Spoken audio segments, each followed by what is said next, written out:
Broadcasting live from atop the Rocky Mountains, the crossroads of the West. You are listening to the Liberty Roundtable Radio Talk Show. All right, back with you live, ladies and gentlemen. We're talking about the webinars that Dr. Scott Bradley does every Thursday evening, 7 p.m. Mountain Time, 9 Eastern, every Thursday evening. He won't do one this Thursday because it's Christmas. Celebrate with your family. But he will be back next week, and he was live last week. And they covered several topics. We just covered one of them about we as wise men and women need to seek Christ.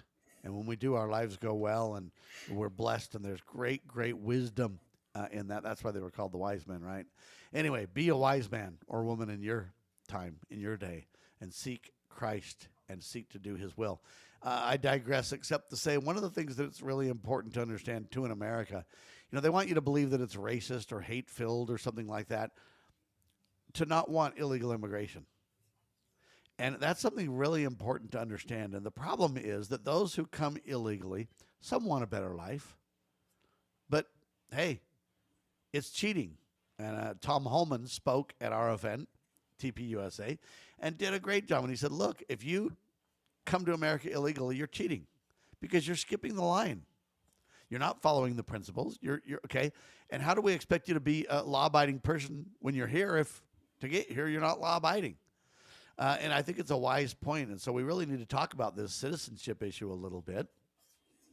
People who are in Chinese, or I should say the Chinese population, many leaders, they're trying to have these anchor babies where they bring women and do these things to have women have babies in the United States and have surrogates and all kind of things to make sure that you've got U.S.-born citizens. And all this is really fraudulent. All this is really an attack on the United States in many ways. It's an illegal, immoral, unconstitutional invasion, and they're stealing when they jump ahead of the line, or they're stealing when they try to manipulate or play games with the law to where, hey, they've got now anchor baby citizens that ought not be. This is a big discussion, and we pray that we can accomplish a big solution while this is a hot topic, Doctor. Indeed, that was a hot topic on Thursday evening. In fact, that was the first question out of the blocks. And there is a Supreme Court ruling pending. I mean, I think it'll be probably May, June that this comes out. And Trump is his first day in office, I think it was, he did an executive order ending the so-called birthright citizenship. Now, birthright citizenship is a made-up term. There's no historical perspective to that other than the fact that they're saying if you're born here, you're a citizen. And they're basing that on the beginning clause in the 14th Amendment.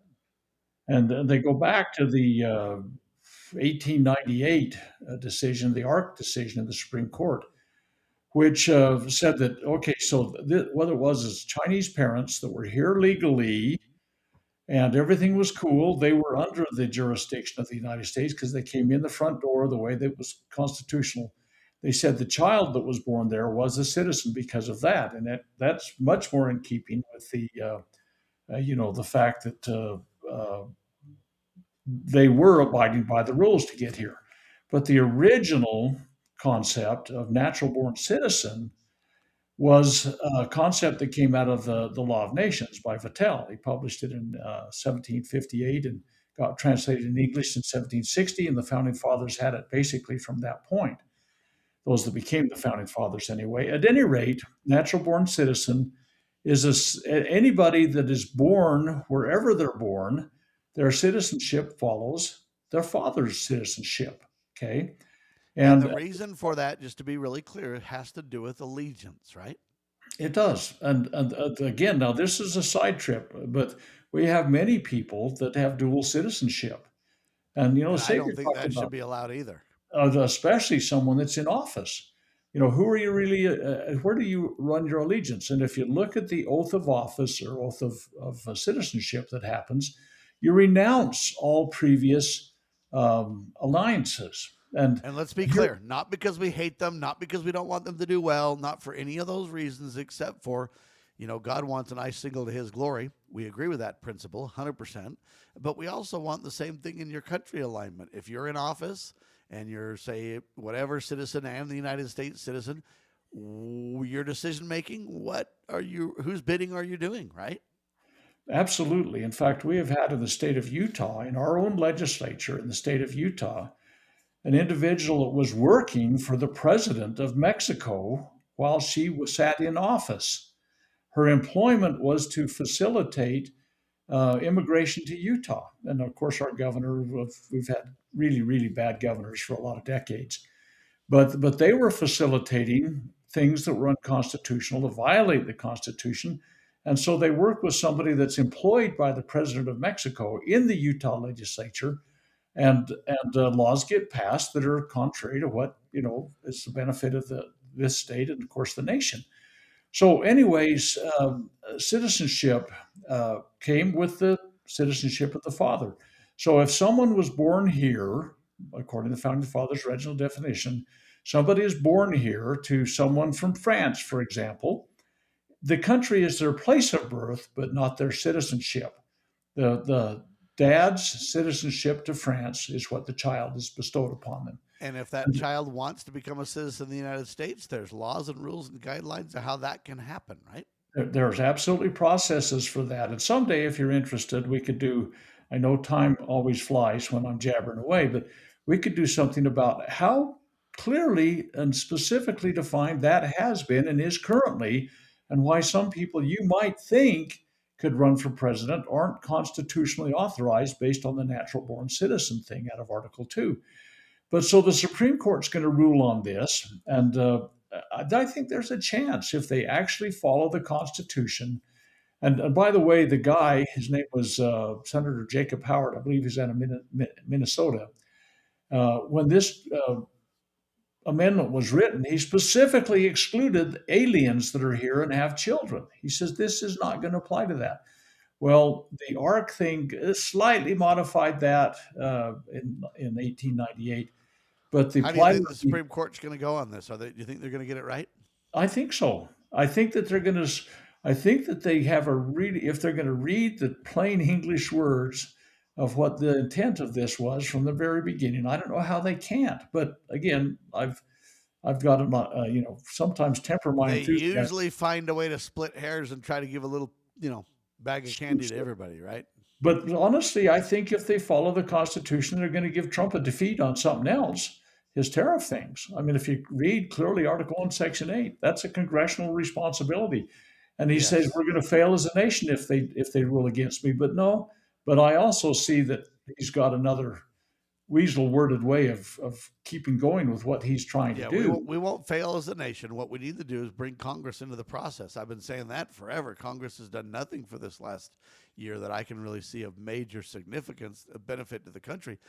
But if we could bring Congress in, what Trump's doing aren't bad things. It's just that they're not constitutional because we're not appropriately carrying them out via the Constitution, the rule of law. You say, well, Sam, we don't have time. Fine. You can say what you want. But you've either got to change the law. There's an amendment process, a very high bar.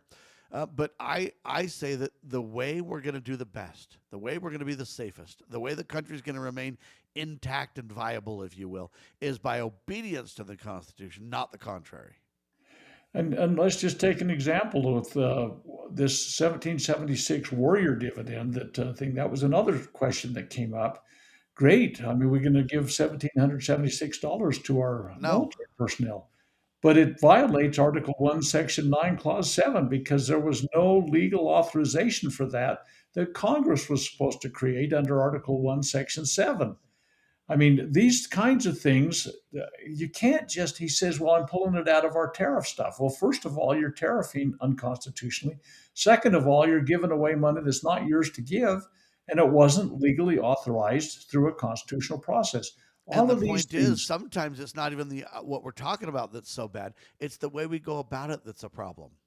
Absolutely. And that's something that we did not elect a monarch, in spite of what many people think and in spite of what I believe Trump truly believes in his heart.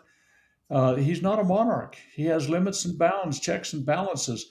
He cannot do certain things, one of which is take money that came in by tariffs he set unconstitutionally and redistribute that tariff money based upon his own whim. That's not what a president does. Congress creates the law, authorizes the money, so they're setting tariffs, and then the money that comes in, they say how that's going to be spent.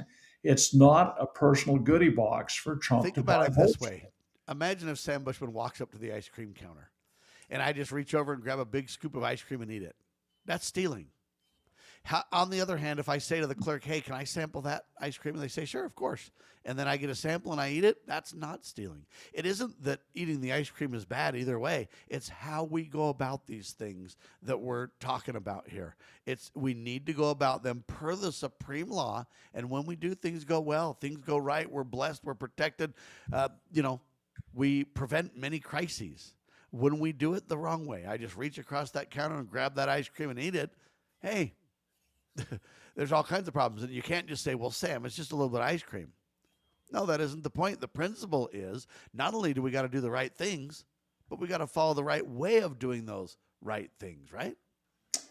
That's exactly what we've got to learn as a nation, and it's something we've long since forgotten. And I think we're getting farther from that correct approach to things because people think you wave a magic wand and you get your goodie box. False doctrine, people. The truth is there's ways to go about these things that we support.